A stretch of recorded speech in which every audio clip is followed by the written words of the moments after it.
Keluaran 22 ayat 1 sampai 12. Keluaran 22 ayat 1 sampai 12. Peraturan tentang ganti rugi. Siapa yang mencuri seekor sapi atau domba lalu memotongnya atau menjualnya harus mengganti tiap ekor sapi dengan 5 ekor sapi dan tiap ekor domba dengan 4 ekor domba. Ia harus mengganti barang yang dicurinya. Kalau ia tidak mempunyai apa-apa, ia sendiri akan dijual sebagai budak untuk mengganti barang yang sudah dicurinya. Kalau yang dicuri itu berupa sapi, keledai, atau domba, dan ditemukan pada orang itu dalam keadaan hidup, ia harus mengganti setiap ekor ternak dengan 2 ekor ternak. Kalau di waktu malam seorang pencuri tertangkap basah dalam sebuah rumah, lalu ia terbunuh, orang yang membunuhnya itu tidak bersalah. Tetapi kalau hal itu terjadi di waktu siang, orang yang membunuhnya dianggap bersalah.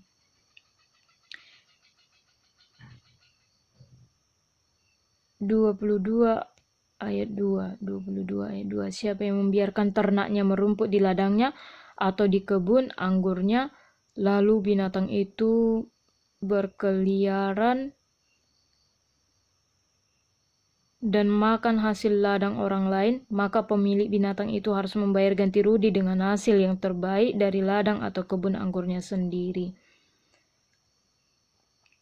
Siapa yang membuat api di ladangnya sendiri, lalu api itu merambat ke ladang orang lain dan membakar habis gandum yang sedang tumbuh atau berkas-berkas gandum yang baru dipotong, maka orang yang menyalakan api itu harus membayar ganti rugi.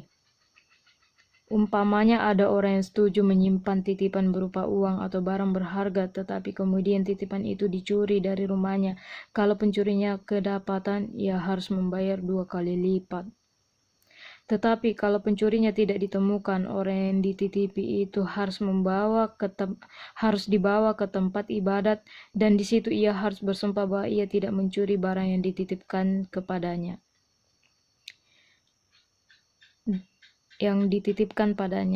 Dalam setiap perselisihan tentang milik, entah tentang sapi, keledai, domba, pakaian, atau apa saja yang hilang, lalu ditemukan kembali, orang-orang yang mengaku sebagai pemiliknya harus dibawa ke tempat ibadat.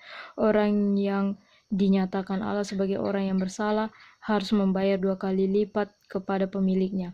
Umpamanya seorang memelihara keledai, sapi, domba, atau ternak lain, kepunyaan sesamanya, kemudian ternak itu mati, terluka, atau dirampas musuh, padahal tidak ada saksinya.